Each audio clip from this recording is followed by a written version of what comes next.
Believe we are live.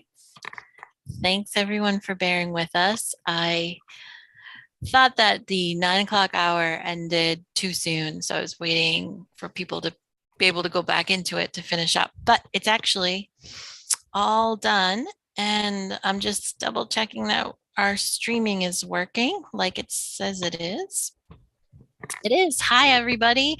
Welcome to the final hour of the Boston Poetry Marathon Friday night reading. We have an excellent lineup for you tonight, and I'm going to start off the hour doing the emceeing because our actual MC for the hour is our first reader, Donald Vincent. And so I will go into the little script here so I can make sure I say everything I need to say. All right, we have officially started the meeting.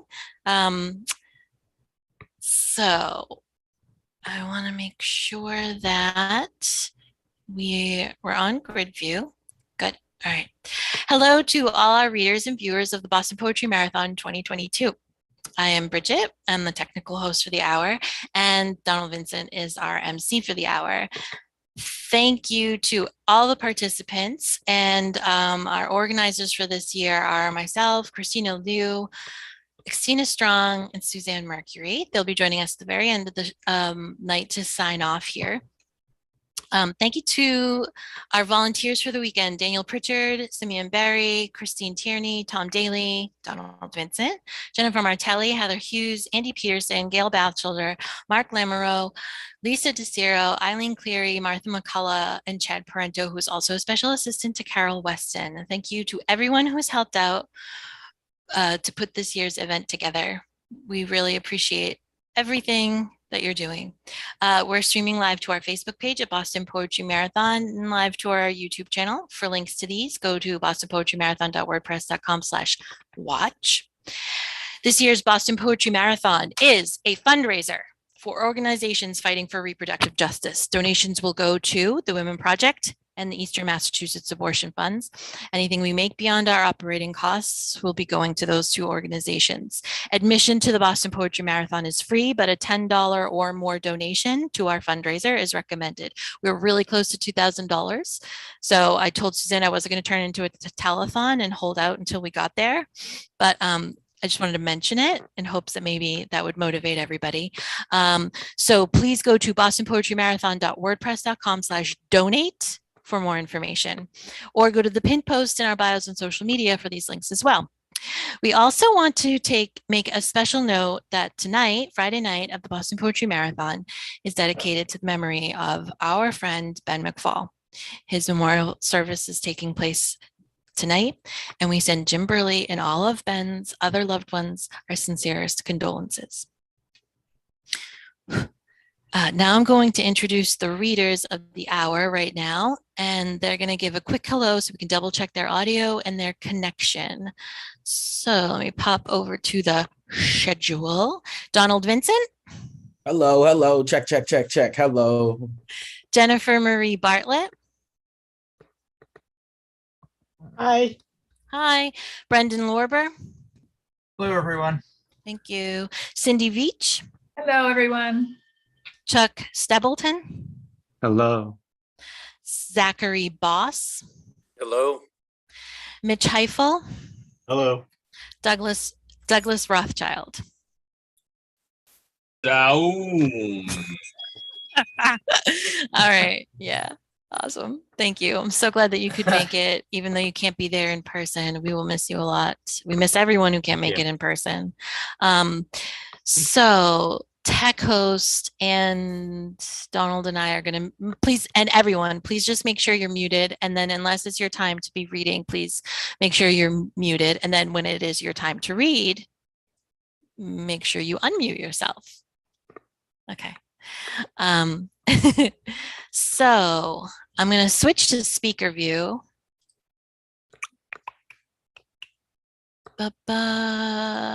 So that when you read, everyone can see your cool face. And let's see. Switch to speaker view. Our first read of the hour is The Expectant Father, Donald Vincent. Hello, everyone. It's a pleasure to be with you all. I'm going to read 2 poems with you all. If I have enough time, I'll try to squeeze in 3. This first poem was written about in kind of 2/4 Frank Bedard. Was eating dinner with Frank one day, and prior to us eating dinner, I found out that Frank had won the National Book Award for his book. I think it was Metaphysics Dog. And I was nervous. I was like, oh, I'm about to go out to eat with someone that won a National Book Award. What do I do? So I called my grandma. And this poem is the conversation I had with my grandma. It's called Reality Awaits When We Awake for Frank Bedard. And this is also a golden shovel off of the real Red Wheelbarrow poem as well. When we don't dream, we die. So close your eyes, sacrifice your inhibitions. Much of faith's understanding and meaning depends on our mental activity, completion of task, upon movement, upon memory. A moment, a white bus ran a red light. You screamed, Jesus, gave him the wheel, and your will was done.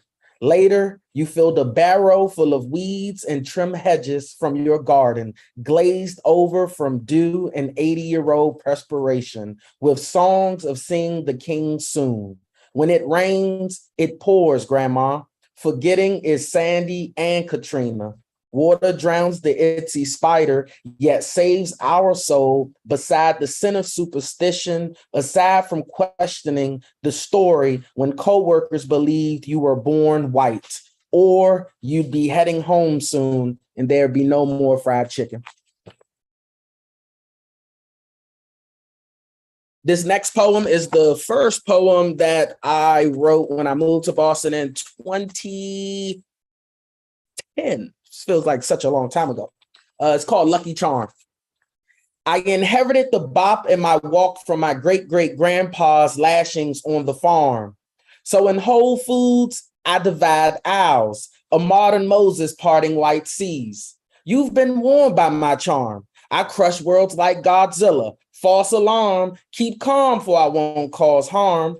People scramble to dodge me, the monster with the third arm. On trains, they sneak peeks, look away and look again at my charm, which is like Uncle Tom, too uncool to take home to moms. So in cars and in bathrooms, in clubs, we get it on because of my charm. Hello. You remind me of a fellow by the name of Othello, and if loving you is right, I've been wrong all along, charm. To take me by the hand because you want to dance, charm. Others clear throats on elevators. Then, are you an entertainer? Questions swarm while quickly clutching their pocketbooks. I smile when they look and give them a buck for the hell of it, charm. The once you've been charmed, you never go back, charm. Staying true to my native land, but love to slang the English language, charm. February 1st should be Give a Thug a Hug Day, sipping Hennessy and Remy Martin, charm. Prankster and intelligent gangster all in one. No 40 acres and a mule, but it's all good. I still think we should occupy the hood, charm. Don't stop with the boogie down hip hop music in your McDonald's commercial, charm. The militant yet guilty until proven innocent. So shh, be quiet. Can't snitch about my kind of charm. The ones who know won't tell, and the ones who tell don't know. Can't look away from it like a soap opera. All my children raise themselves, charm. You knew about it but forgot like last week's newspaper headline. I want to whistle whimsical feelings to white women. Emmett Till's charm. The charm that shines is the charm that blinds. This is that third poem I was talking about. Oh, if you like anything that you are hearing, please check out my book, Convenient Amnesia. If you go to my website, hidonaldvincent.com, I do have a few copies and would love to send you a signed version. So while I look for this poem, another friend of mine I met in Boston in the poetry scene, her name is Charlotte Seeley. She sent me an email and she says, Donald, Matthew Dickman is reading in LA. And I'm like, oh my gosh, that's my favorite poet. So I got to see Matthew Dickman read. He told this crazy story about how he has a twin brother named Michael Dickman. And when he went to do a reading at a school, they had pictures of his brother and not him. And he was just like, that's a handsome fellow. And then people looked at him like an asshole. Of course, they didn't know it was his twin. But I wanted to share this poem with you because as I saw him read from his new book, Husbandry, about being a father, I'm being a father. So I thought it was only right to share this poem with you all. The title of this poem is titled Men I've Slept With, for Matthew Dickman. I carry your poems. Oh, I also think Zachary published this first, by the way. Just mentioning that. I carry your poems. I carry them in my backpack, always over my shoulder, everywhere I go. Whenever I sleep, next to my bed or under my pillow, like Lady Days crooning, your words lull me into a suspended stupor, barely even conscious, having conversations with my consciousness. During nights of cold sweats, when I wanted to be a poet, to have the tongue of God, I say I shouldn't love a man this much. I fell for Langston. He was by my bedside first, thanks to his light skin, followed by other Black living legends, TSE, Kevin Young, Fred Moulton, Carl Phillips. But Mayakovsky's revolvers, hardcover, should be wrapped in selvage denim. Those words, your words, do not unravel. Seemingly a prophet, your scriptures remind me of my ex-girl. Friend, if Major Jackson were wheat bread, then you'd be the organic French baguette, top shelf. Thank you so much. It is a pleasure to be here with you all today. Just get my timer set up for the next reader. I truly do appreciate giving this platform, and thank you to all the hard work that went into planning this year's Boston Poetry Marathon. Now, our next reader is Jennifer Marie Bartlett. Don't forget to unmute yourself. And for the other readers, please make sure you are muted. The floor is yours, Jennifer. Hi, I'm Jennifer, and I want everyone to know my Larry Eigner biography is going to be out next summer. I'm writing a poem and a play. I'm going to read from my new work. It's a poem and a play called Claire de Lune. 1. I'm your moon, you are my light. 2. Little moon girl sitting by the pool, oh ball in and out of water, oh kindness, oh gentleness, crow, no raven, sitting on the fence, peering into the gray sky. Wait until 7 o'clock and the older children will be here, and that will be exciting. And it says, although she wants us to know that she is 1 year older than them. The lifeguard, or we are uncertain of his job, wants Catherine and I to listen to this poem while I'm struggling to put on my boots on the old leather couch. I hate it when people do stuff like this. Where is Moonlight? She still must be in the locker room. He begins the poem. It is long, but it is good, nearly perfect, really. And I'm trying to guess who wrote it. He wants to know if it's any good, and Catherine assures him that I'm the expert. It's great, I tell him, and I mean it. It's Larry Cohen, he says, oh so proud of himself, and declares that he will write a poem as good before our next visit to the pool. But there is no next visit to the pool. Catherine flies home to Switzerland, Jan gets COVID, and everyone else gets hysterical. 3. Everyone parts. Eventually, everyone parts. The illness cracks at our seams. Illness means solipsism. 4. S yelled at me when I approached the house. I thought we could all solve it together. Wrong me, I may have it, the air, the plague. Was Jan in the hospital, her email said. We'd all had dinner 1 hour before, yet I was the diseased one. I hid in my room. I opened the window to the night sky, the mountain, and smoked. I never said goodbye to any of them, but in the morning I found the pictures Elle drew for me as she promised. The fish and the dog. 5. I'm a bad, bad mother who cannot live without her child, gentle and wild. 6. What else happened? Not a lot, but books and television shows, drinks, and my beloved Gary and Serial's fake Northern Lights. 2. In Iceland, the sheep are waterproof. I drew a map of the swimming pools on my hand. It was my place and my place alone, where I was separate from you. In Iceland, women move about without concern. I'm sick of the cliches, the stupid thing about the fermented shark and the Northern Lights, which they don't even call them that.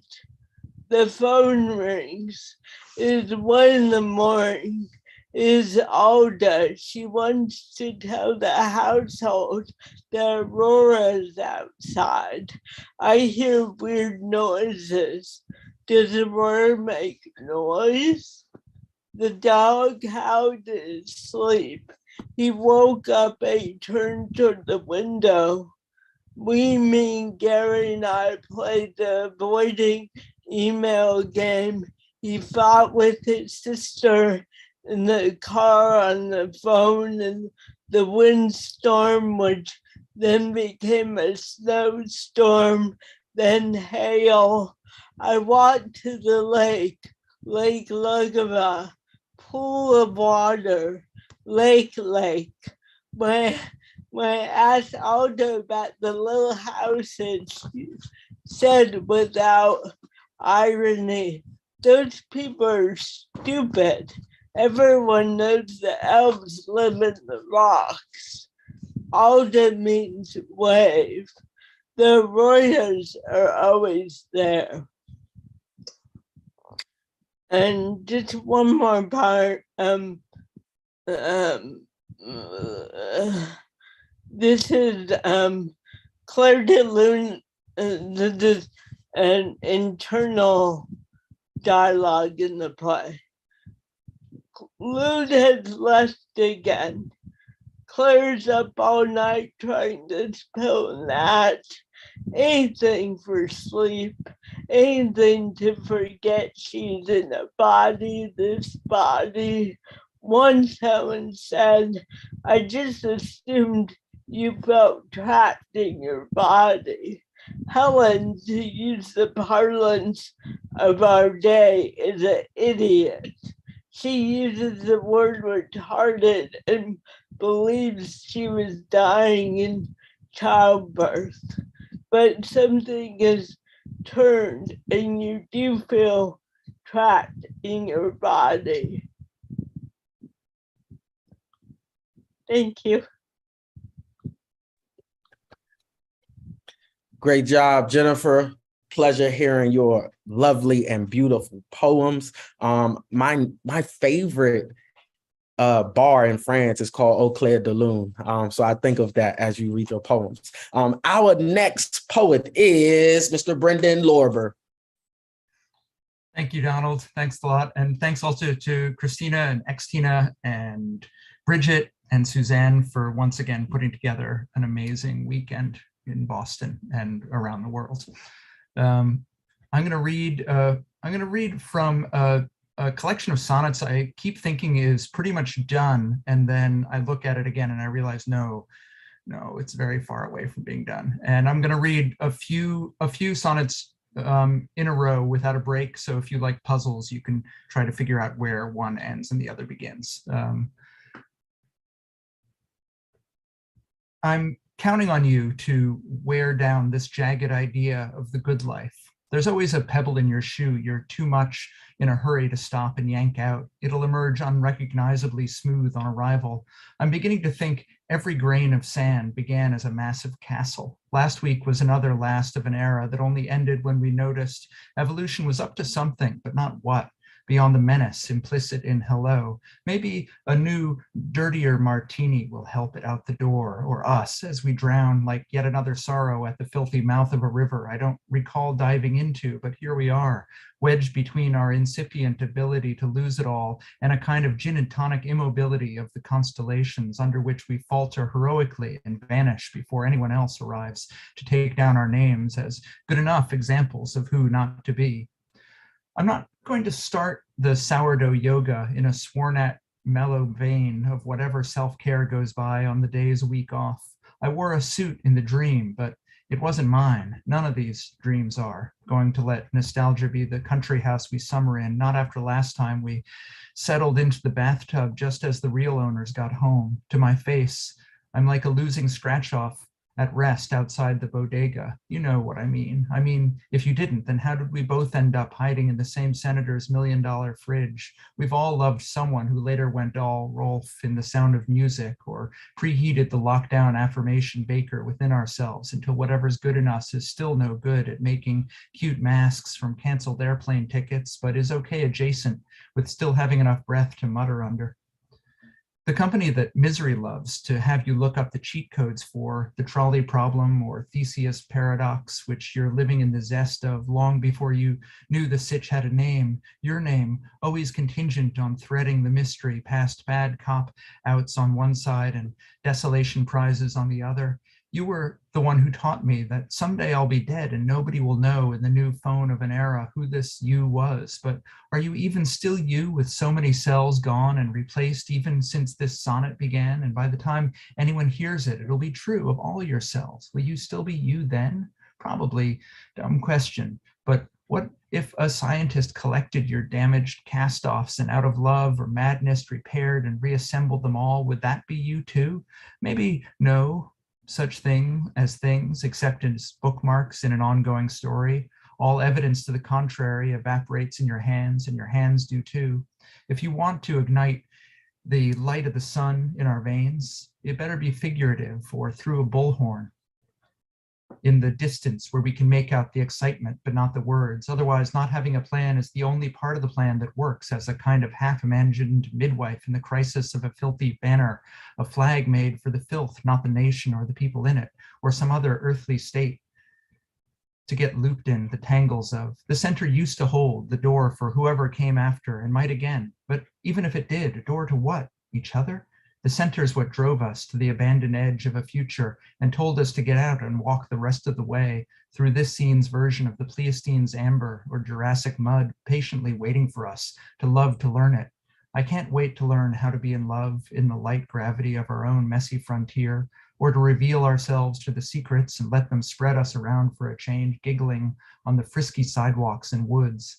I won't wait for spring and all the other guest hosts already here before they do it, it being that the hardship, the deaths and separations brought us together with the process that has always been our secret identity. Not entropy or spring cleaning, but a tension in the dread space between is and ought, or that separates you and me from us, that defines what a face is, lines and all, as whatever we turn towards and allow it, our eyes and mouths to open us to, delighted and lit. I'd always hoped someone would save me, but there is no me to save nor love to have unless you're pretty far off menu, like the first person to have wasabi and think, okay, this is food, this decongestant epiphany unveiled between glee and triage.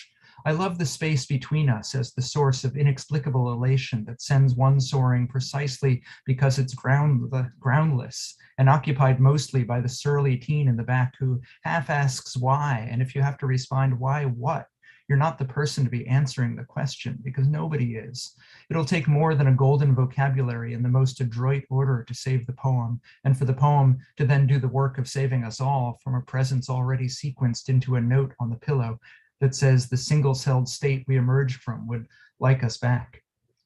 So into the rubble, friends. I don't believe in jinxing the so far so goodness, and so what with the collapse? We have each other to blame for having nothing but each other, and a laugh like a jittery harp strung with what used to be a resting heart rate. But here comes the phase of a morning where the sky's no longer night, but isn't anything else yet, where the birds sing, "This is so weird," from their perch on the rubble that's also singing, a tune that's been buried for years, like anger or grief or a thumb's opposition to the tools it would be made to use, as though marking this moment in a sonnet is any better, if this even is a sonnet, beyond someone saying so, or beyond proof we made it this far into the ambient growl of a warning, not to fall through the ruins, or in love that everyone takes as their cue to do just that.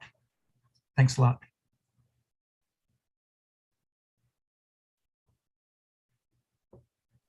I'm over here clapping. I'm doing praises. I really love the melding of the sonnets there. I was like, oh, I'm listening to the schemes just to see where they do break. Thank you so much, Brendan. So hot, all the sonnets are melting together tonight. Yes.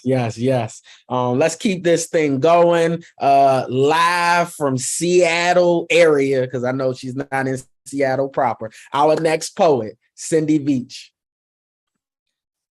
Hello, everyone, and thank you for being here. I know it's late, so you're good to stay up. I'm going to read from my new book, Her Kind, which is themed around the Salem witch trials, divorce, and contemporary politics.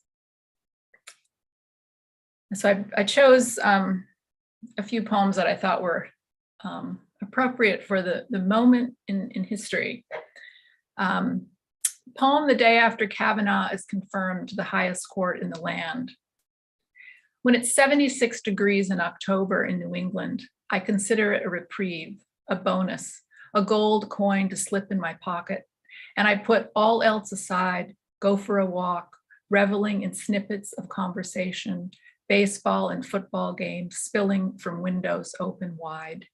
And when I reach the sea that plashes away no matter what, I cheer an old couple that go for a swim. But inside, I know this is the cusp of the end, of light, of warmth. And though my eyes want to hold the still blooming daisies, the wide-mouthed dahlias that I pass on my way home, and though I spare them the terrible news, my mind's eye sees only brown stalks, spent flowers. The next two poems I'll read are what I call victim poems. So 20 individuals were executed as part of the Salem witch trials, and 13 of them were women. So these poems include verbatim quotes from the trial documents. So I'll note those by making little finger quotes. Trump has called the investigation a witch hunt 84 times. Martha Carrier hanged July 19, 1692. They said she brought smallpox to Andover. They said she killed her father and brother, making her a queen in hell, AKA landowner. Neighbors testified it was none other than Goody Carrier who haunted them at night. They said she bit Sue Sheldon, threatening to cut her throat because she wanted her to sign the book. She stuck a pin in dumb Ann Putnam, killed Samuel Preston's cow for being very lusty. And there was that devil man whispering in her ear. Somehow she caused the death of Alan Toothacre's cat. For these complaints, though each one was a lie, she was condemned by the grace of God to die. Such a nasty woman, Susanna Martin, hanged July 19, 1692. Call me troublemaker. I speak my mind. I have a temper. Call me witch, Mary, Abigail, Mercy Ann. Bear witness, William, John, Bernard, Thomas, Reverend Cotton Mather. And I quote, "This woman was one of the most impudent, scurrilous, wicked creatures of this world. Therefore, take me away. Search with your cold hands until my flesh seizes up. In the morning, her nipples were found to be full, as if the milk would come. Fingers fingering, eyes eyeing, looking for the extra teat to suckle my imps. But later in the day, her breasts were slack as if milk had already been given to someone or something. Go ahead, search me twice. Twice no witch's teat. Therefore, cart me away, gallows me, pity my poor imps. And this is the last poem I'll read. Ogre.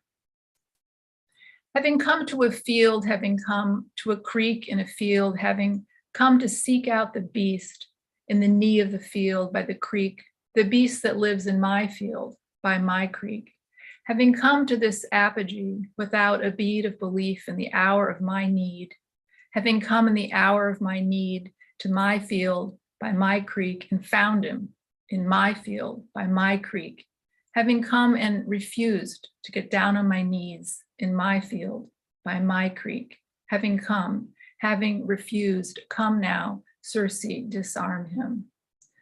Thank you so much, and special thanks to the organizers. I know this has been a lot of work. Thank you.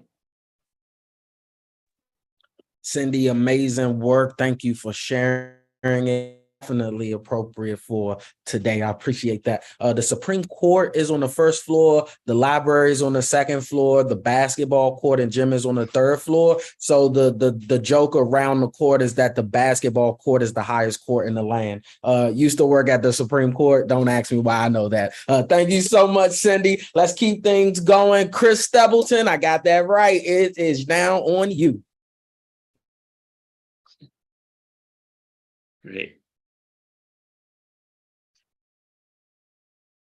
I want to open with a section from Maureen Niedeker's late, great long poem, Wintergreen Ridge. Where the arrows of the road signs lead us, life is natural and the evolution of matter. Nothing supra-rock about it, simply butterflies are quicker than rock. Man lives hard on this stone perch by sea, imagines durable works in creation here, as in the center of the world. Let's say of art, we climb the limestone cliffs, my skirt dragging an inch below the knee, the style before the last, the least, to see Norway or half of Sussex, and all of Surrey. Crete, perhaps, and further, every creature better alive than dead, men and moose and pine trees. We are gawks lusting after wild orchids. Wait, what's this sign? Flowers, loveliest where they grow. Love them, enjoy them, and leave them so. Let's go. Evolution's wild ones saved continuous life. Through change from time began. Northland's unpainted barns, fish and boats, now this. Flowering ridge, the second one back from the lighthouse. Who saved it? Women of good wild stock stood stolid before machines. They stopped bulldozers cold.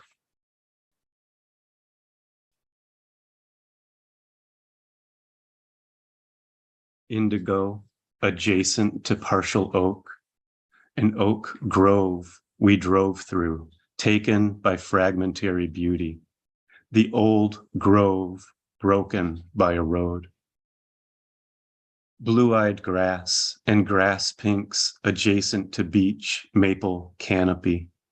We drove through, taken by fragmentary beauty, the canopy broken by a road. Wild lupin hold the slightest blues, oak openings. We drove through, taken by fragmentary beauty, open oaks, broken by a road.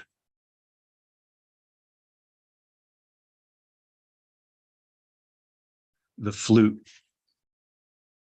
I've read this book before. Narrow road. 12 times, and now the refrain, now the turnaround.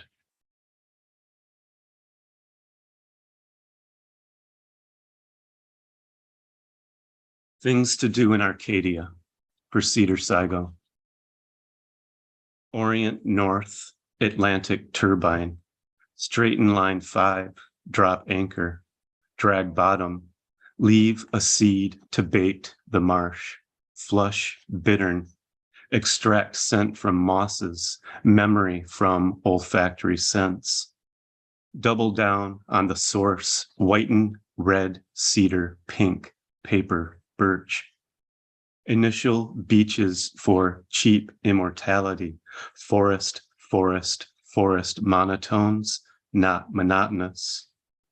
Name the rowan mountain ash, count the counter transfiguration, name the basswood valentine, inscribe a dress, analyze every single winter gull, lease the dredging equipment, mend the ice, burn the snow, sabotage the dredging gear, equip the antlions with sand, count the bricks, the glass bottle house, set your watch at the ring of bells, locate R, K, D, kern the surname Ackerman and locate mechanic, scan the sand flats for dune grass, parse the insect buzz for grasshopper sparrow, expose only the legs of beachcombers as they move spectrally above the line of surf, the beach of antiquity.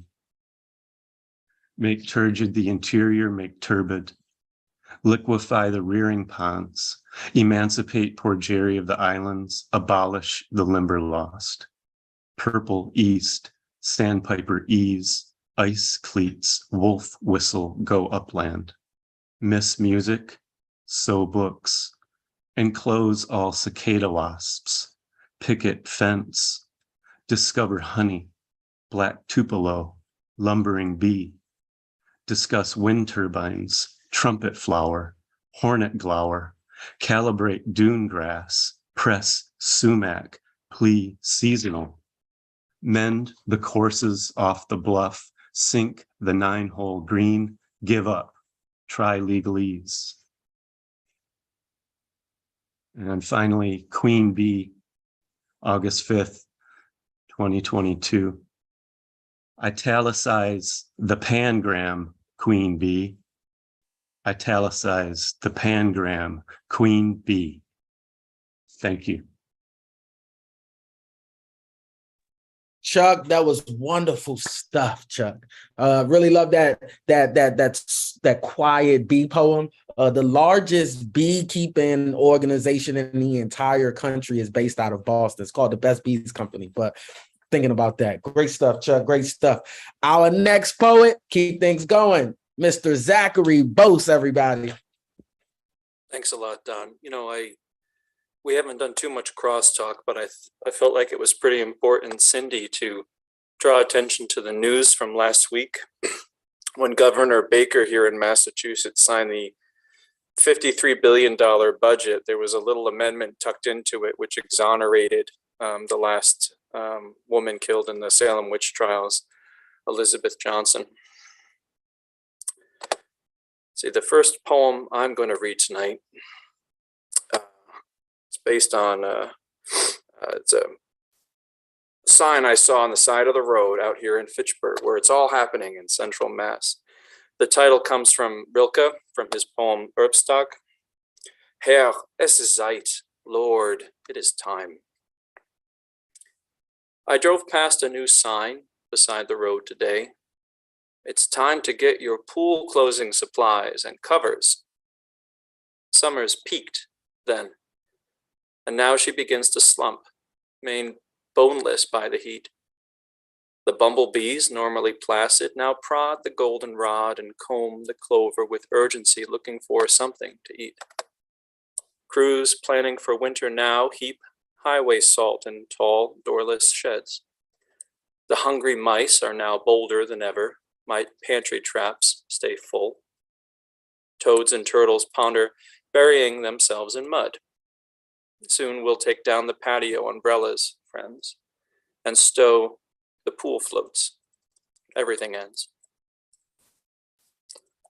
This poem is called Poor Devils, and it begins with an epigraph from Virgil as quoted by Montaigne, Hos natura modus primum dedit. These were the manners first taught by nature. Those poor devils, cannibals, the ones old schlocky horror films say will hack you to pieces if you leave your broke down car to hike back to that lonely house you saw a few miles back, to knock and ask for help. But imagine growing up in that lonesome hill country.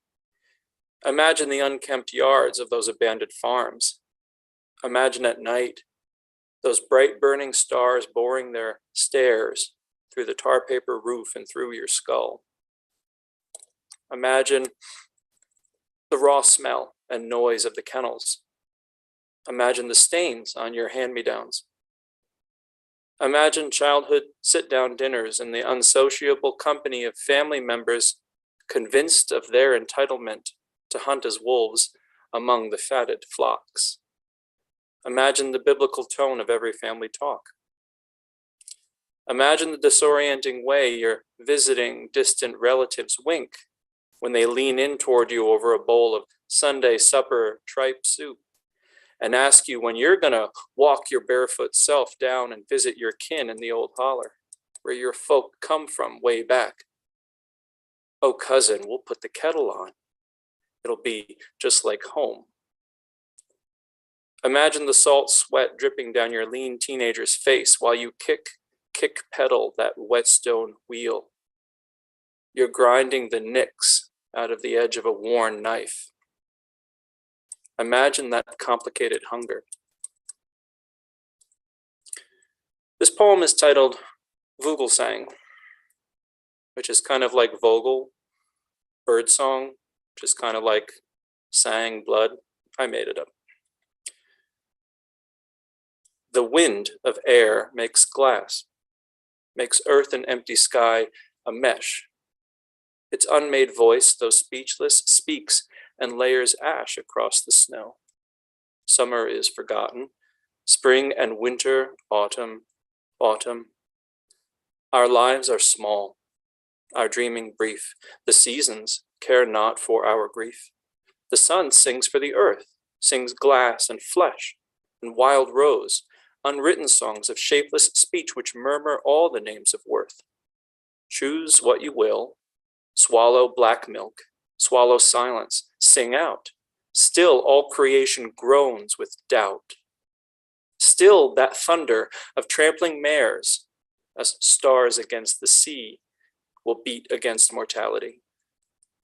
Too much of what could be is not. The 6-shot pistol, the bloody too-ripe bicameral heart. What is the wind? A hollow thing. A bright migraine of snow. It kills birds, implies absence, ubi sunt. The heart grows soft with rot, its inmost chambers swollen first. Wind. Can you hear its beating song? A cadence of flies on carrion. Part 2. What tells that it is time to praise the transitory? White frost ferns on the flesh this morning, and choruses of mobbing crows crying, hunger, hunger, from stations in the empty oaks. The wind rolls handfuls of twig and acorn and desiccated leaf across the browning grass, seeking fortune in the pattern. Wild geese, fearing the greater infortune, rise and wheel away. Pullulating starlings shimmer in their dances of protection. The constant season urges flight in changing angles of the light and asks us to forget the burial of redemption and regret, the migration of song from north to south. The sparrows clinging to barren vines, the coiled snake in the fieldstone wall, frozen. An unmigrating owl crowning the winter pine. Alone among our unread books, we watch the turning of the year for something lost or almost here. The calendar's false symmetries. was glad to say that that one appeared in a book which was a finalist in a contest. That's the Hecht Prize from Waywiser Press. This last poem is another sonnet, as was my first poem. It's from a collection I'm working on called Animals and Plants of the Northeast. The title is the name of a crab that you see in New Jersey, Uca pugnax, pugnax like pugnacious. 13 and subtrist, I'm crouched on the crest of a dune, resting a chin on my knees, hugging my legs against my chest. My jeans are tight, stone-washed, high water hand-me-downs. Where the waves rake them, the hollow shells make a chewing noise. A fiddler crab appears out of the quantum foam, brandishing claws like lance and shield. I don't know how to break into this cold landscape, the lunar sand, white sea, white moon. Any understanding at the heart of it is out of reach, bound beneath the unyielding surface, locked shut. A crab, all armor and muscle, might force its way inside. But I don't know that trick. Thank you. Zachary, I loved it. I love all of the sonnets I've heard so far. I feel like Shakespeare is like throwing a party in his grave right now with all of these beautiful sonnets. Zachary is gonna be running the Central Massachusetts Best Bookstore of 2024. Is going to Bonfire Bookshop, I think so. That's the word. 2024 Best Bookshop. Our next poet, Mr. Mitch Highfield, everybody. Hi, I'm going to read from the middle of a long sequence, serial poems, and the less said about them, probably the better. I do know these lines by heart, but you don't listen, like a long oboe solo with a side of lockjaw, and bring the flashlight between this world and the next, the words worn away, and the branches of the human tree resonate through the floor, while sweetness rolls from the mouth. It all seems so familiar. There was something I wanted to do in knee-deep water. Torch songs sputter down, get the note in your throat, the ledge on an edge if you were in love. Stains of shining feet already know the dance, only because you are love, the inflated object. Blowing this way as razzle-dazzle pansies flicker from an angel's little finger. The pleasure of a shared secret, the infant monarch of the hour, strange to hear only your own voice over the phone, and to what is duration and pitch, a slick fricature that turns the constellations, the mind still turning, the whirl of sheets, genie of the alphabet under sodium streetlights, that far off look, a stool pigeon in a mirrorless room. I said all the wrong things, the closest to a kiss, the bleeding gaze, waiting for the light to change. White fire laps, dots of sweat appear, and I'll write you to scale the space between us, the garden on the phone to measure the pace of spring, only the rose and blue that I never asked for, why I'm leaving you vulnerable to uppercuts or spooks around my bed. A pool that never was, sleeping in a barn. What's the big idea? Your shelter, your floor, the rotting commences wrapped in cabbage leaves. What does the whole intend, true to your disbelief? Have you got a warrant? Thoughts trailing the slap fired from the board of actuality. I don't know what you are to me, how soft you tread above the pillow in the light, nestle and turn, wake up the flowers to break down the door, to drink the stillness, this stillness of things, the spin of the rose, only because you are in a state of forgetfulness, doing something elastic. Every word the last word, but it is never over, never. The pillow in the light, you slipped away too fast. What do I want from you anyway? What now to dry up our wells or well-known sugar coating 3 chords? 2 red, 1 white as milk, a pillar of light right ahead of you, the leaf.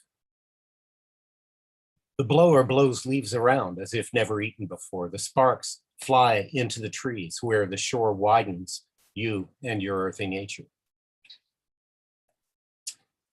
So this is a time machine, orthopedic bottleneck, Back to work before you twerk this sweat pressed against the Dow. You played ball, or your teeth got drunk or plunked or just walked off as the punches thundered in. Torch songs sputter down from an angel's middle finger. Lucid water. All sizes in the hopper working from midnight till dawn, as if a fever had broken. Am I sitting here nodding? Tilt your head and look my way, as if I was really here where voices drift back and we listen to the voices of the next millennium gargle ivermectin. Were you bitten on rough? Terraces? Was the door closing all the time? Nothing seems to seem seemly, no seeming seamlessly. I look at my watch, helpless against time, timeless, rinsed around teeth before spitting, closer to a kiss, or whatever is bugging you bugs me too. Bombed out and winking in tones of brute authority. I miss this like I miss you, and fanned 5 rounds. Meat buckets walking around on the way home from anywhere, divided at the door. You look good today only because I write this down. At the summit of the world, stains of shining, whirling sheets. Duration and pitch does nothing but happen in a mirrorless room. Well, that was bracing. Voices drift back because this was my yesterday afternoon, playing a little heavy as if a fever had broken. I noticed I was breathing and then the shooting started. I am glued together in situ like mediocre eggs, meat glue enzymes. Am I making these changes occur, or have I hypnotized my hands to an honest mistake? Facts are wrong when I am mapping the broken cup back together. That turns the constellations inside out, but entirely in the present tense. Always is a lot, we thought, as time drags and warps the wheel so that we can arrive before we left in the first place. So take the squeeze off, face a pale blur with a press pass. I do know these lines by heart, and so do you. I miss us already. Torch songs sputter down, haunted in the heyday before I went to sleep, as if a fever had broken, half human, half deer.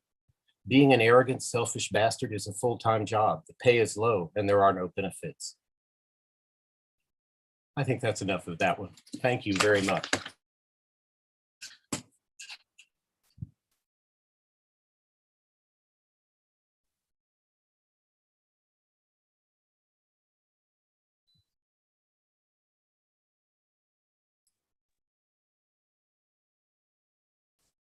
Fragments from Astronomonia by Hesiod, translated using a method pioneered by David Cameron in his work, Flowers of Bed. Fragment 1, moon or no moon, darkness falls. Fragment 9, in broad daylight, a perfect half moon in a periwinkle sky asks us who we are. We do not know. Fragment 35, the clouds are gone, the moon rests in the bare branches of a green ash. Fragment 41.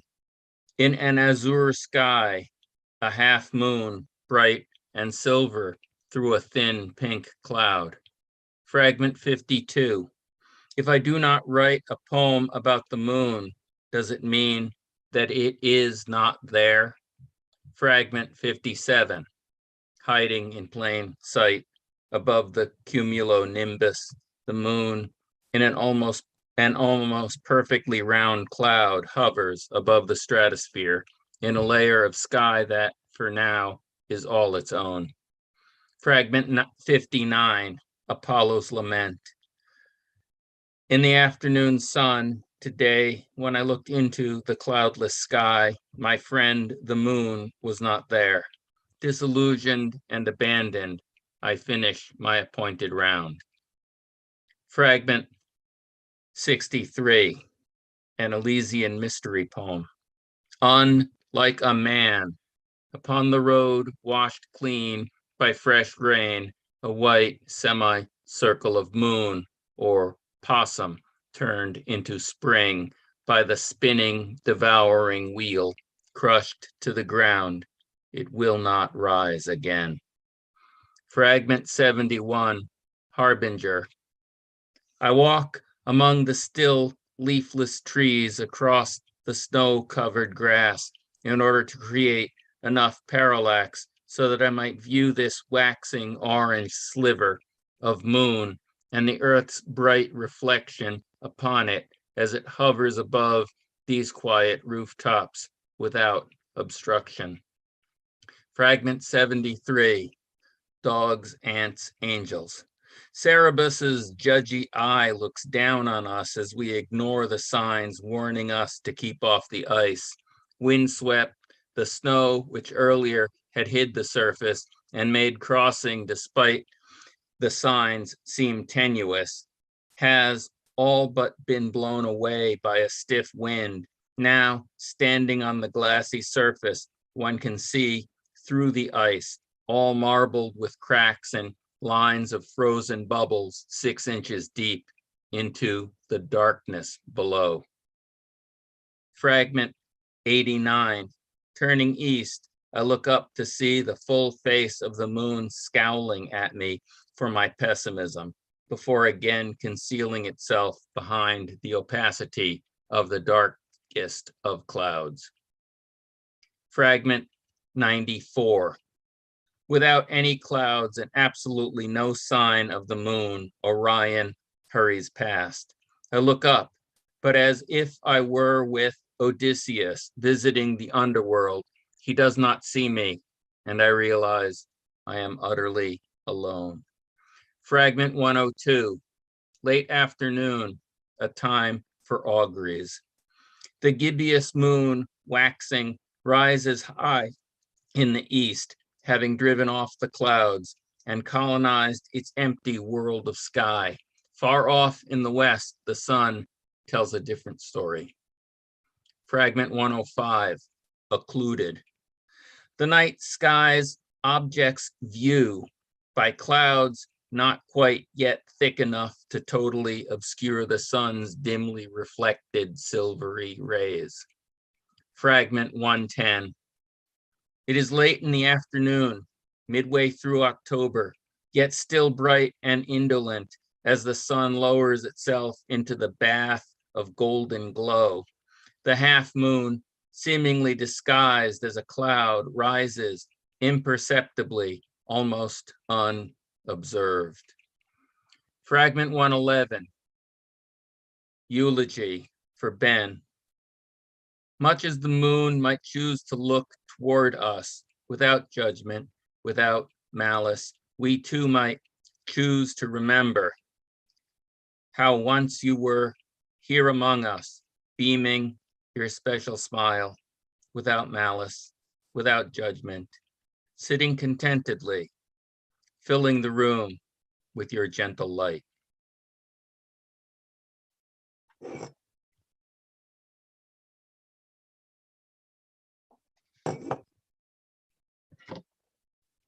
Thank you, and good night. Thank you so much, Douglas Rothschild, for closing us out for the first day of the Boston Poetry Marathon. Mitch, I'm so sorry I could not talk about how great your work was.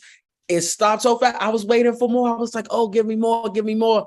And then Douglas jumped in. But I do want to thank all of the readers that read for this final hour. Again, special thanks to Bridget, Suzanne, and everyone for putting this on today. And I'm actually going to pass things over to our technical host for the evening, Bridget. Thank you. Hey, if everyone wants to unmute and applaud the readers of the hour and the readers of the entirety of Friday, let's hear it for everyone. Thank you again to everybody who participated as a reader, all of our volunteers, my fellow beloved organizers, Christina, Xtina, Suzanne, if you want to say hi. Hello. Hello. We will see you all tomorrow in person for the first time since 2019. The fundraiser is still going on, so make sure you donate and you share. The sharing really helps. And don't forget tomorrow, please be vaccinated if you show up to the Community Church of Boston in Copley Square. Please plan to wear a mask. Thank you. Please do your best at social distancing. We will see you. Doors are at 12:30. So we will see you then. And thank you again to everyone in the hour. Thank you so much to Donald. You did an awesome job emceeing. I'm so excited to hear your news next week. So exciting. Thank you, Yeah. Jennifer Marie Bartlett. Thank you, Brendan Lorber, Cindy Veach, Chuck Stapleton, Zachary Boss, Mitch Heifel, and our Douglas. Thank you. So glad that you could all be part of this. And thank you all the readers for the night. Thank you everyone who's participated and who's participating tomorrow. We will see you at 12:30. Good night, everyone. And readers, you night. can hang out in Good this night. room. Thanks so much. I'm going to end the live stream.